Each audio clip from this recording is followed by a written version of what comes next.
91장 하나님의 사업에 대한 그분의 돌보심. 이사야가 아직 젊은 사람으로서 선지자의 사명을 받은 것은 곤경과 낙담의 환경 아래서였다. 재난이 그의 나라를 위협하고 있었다. 유다의 백성들은 하나님의 율법을 범함으로써 하나님의 보호를 받지 못하고 있었고, 아시리아의 군대는 유다 나라를 대항하여 바야흐로 쳐들어 오려 하고 있었다.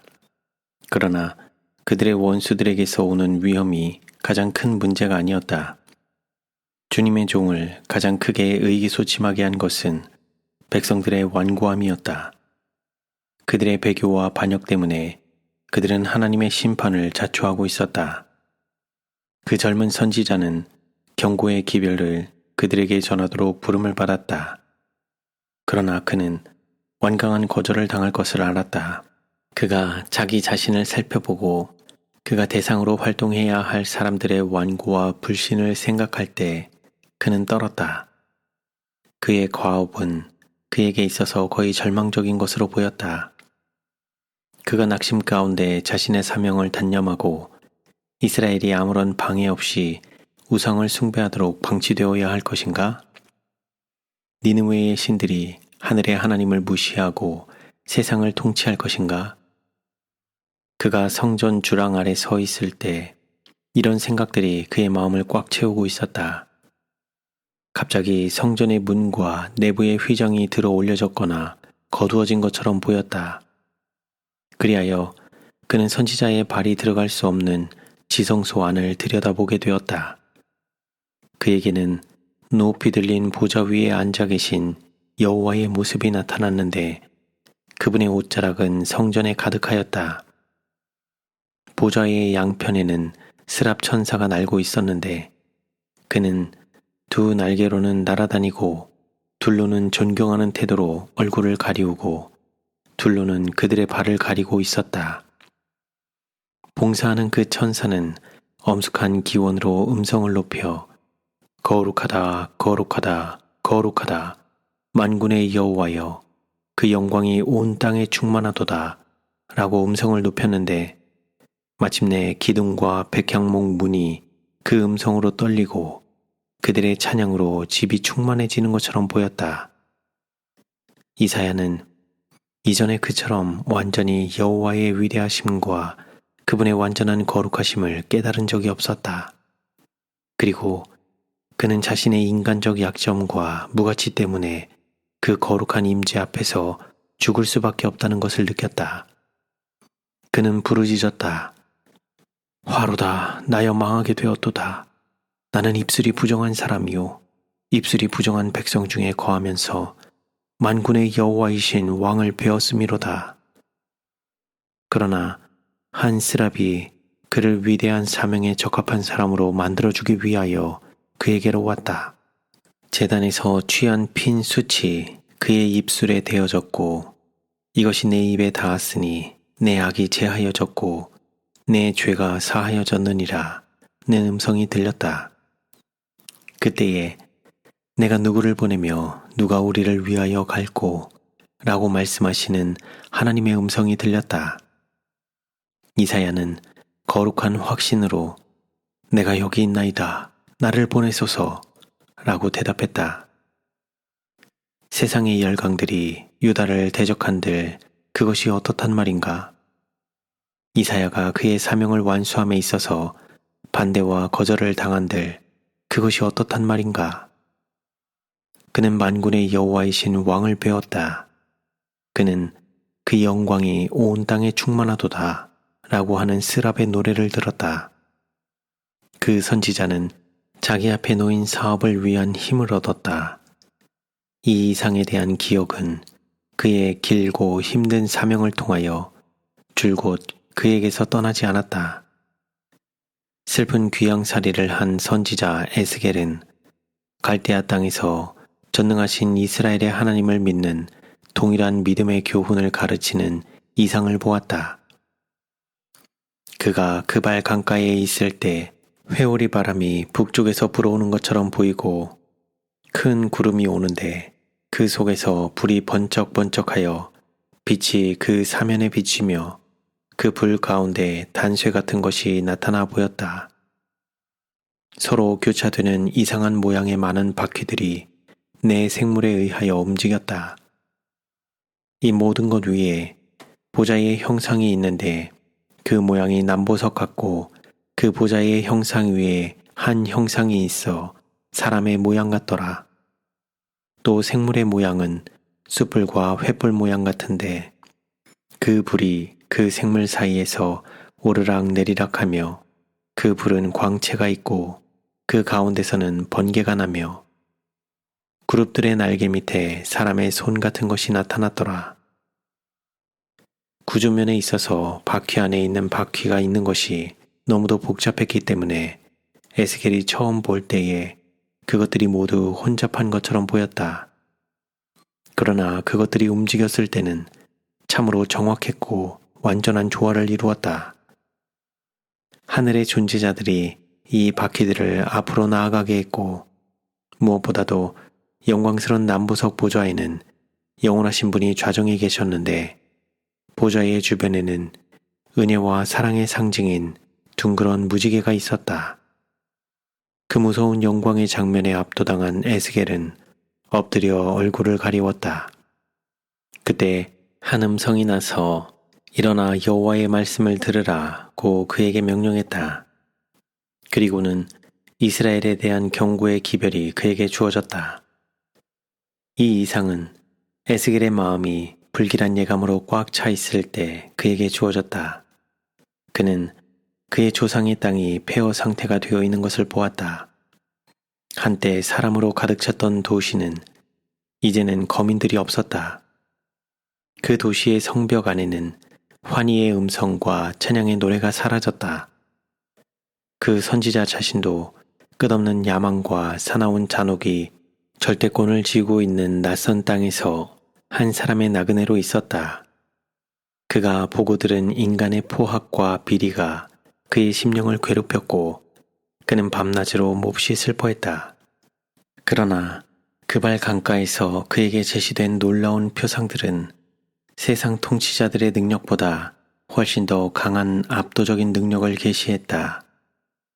아시리아와 바벨론의 교만하고 잔인한 군주들 위에 자비와 진리의 하나님이 좌정에 계셨다. 선지자에게 그처럼 복잡한 것처럼 보인 바퀴 모양의 혼잡은 무한한 손길의 지도 아래 있었다. 이 바퀴들을 움직이고 지도하시는 것으로 그에게 계시된 하나님의 영이 혼잡한 가운데서 조화를 가져왔다. 그와 마찬가지로 온 세계는 그분의 지배 아래 있었다.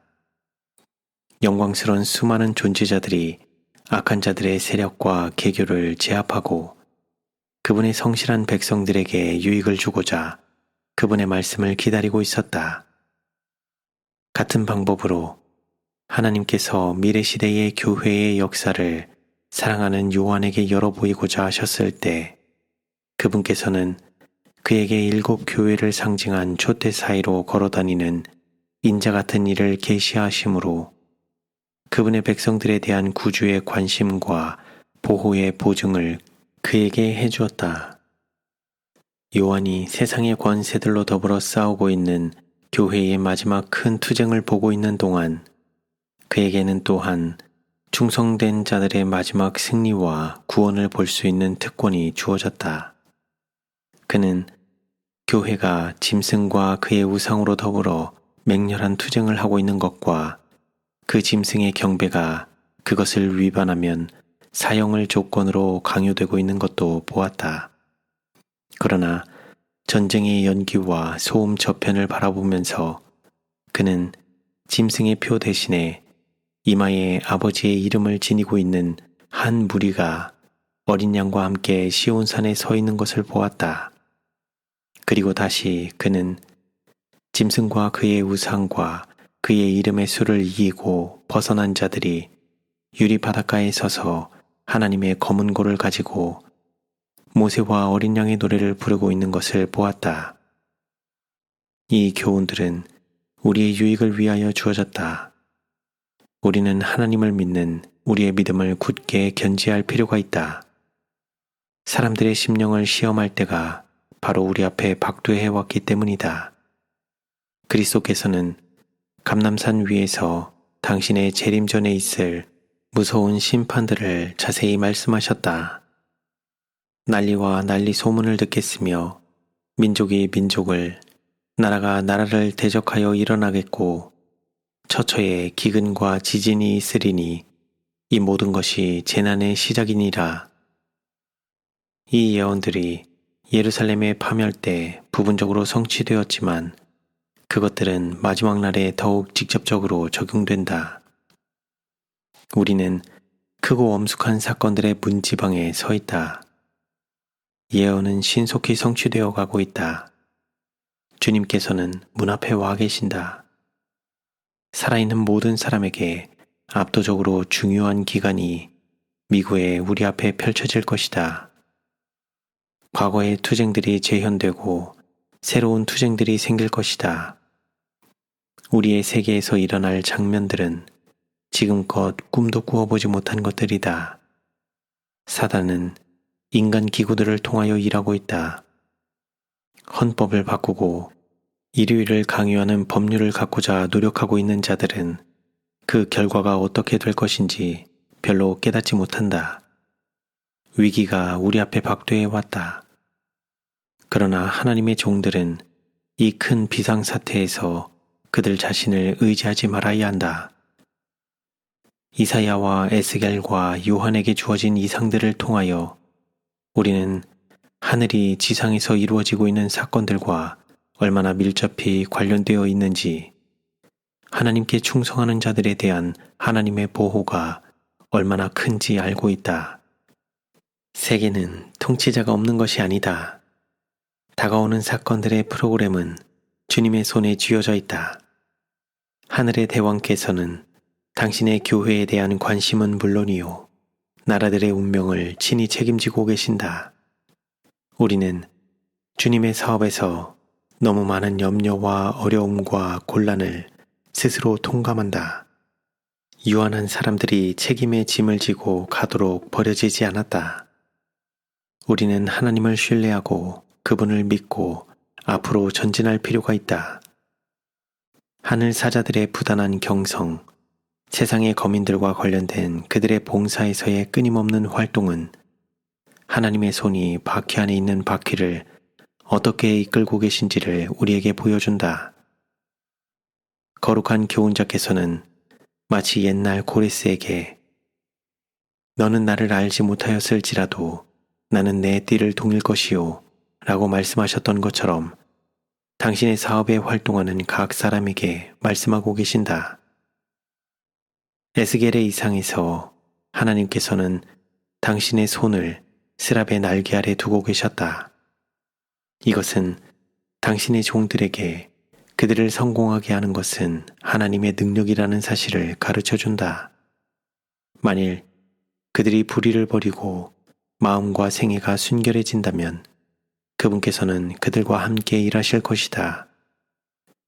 번개와 같은 빠른 속력으로 생물들 사이로 왕래하는 밝은 빛은 이 사업이 마침내 완성을 향하여 나갈 속력을 나타낸다. 졸지 않으시는 분, 그분의 계획의 완성을 위하여 끊임없이 일하고 계시는 분은 그분의 사업을 조화롭게 추진하실 것이다.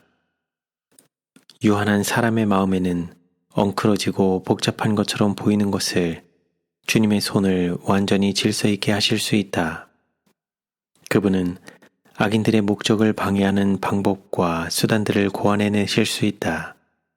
그러므로 그분은 당신의 백성을 해롭게 하고자 음모하는 그들의 의논을 혼란하게 하실 것이다. 형제들이여, 지금은 탄식하고 절망할 때가 아니며 의심과 불신에 굴복당할 때도 아니다. 그리스도께서는 요셉의 새 무덤에 안장되어 계신 구주가 아니시며 큰 돌로 가두어지고 로마의 이인으로 봉인된 구주가 아니시다. 우리에게는 부활한 구주가 계신다. 그분은 왕이시며 만주의 주가 되신다. 그분은 그룹들 사이에 좌정이 계신다. 나라들의 분쟁과 소요 가운데서 그분은 여전히 당신의 백성들을 지키고 계신다. 하늘에서 통치하고 계신 분은 우리의 구주이시다. 그분은 모든 시련을 헤아리신다. 그분은 각 사람을 시험해야 할 풀무불을 주목하신다. 왕들의 유세가 무너질 때 하나님의 진노의 화살이 그분의 원수들의 심정을 꿰뚫을 때 그분의 백성은 그분의 손 안에서 안전할 것이다.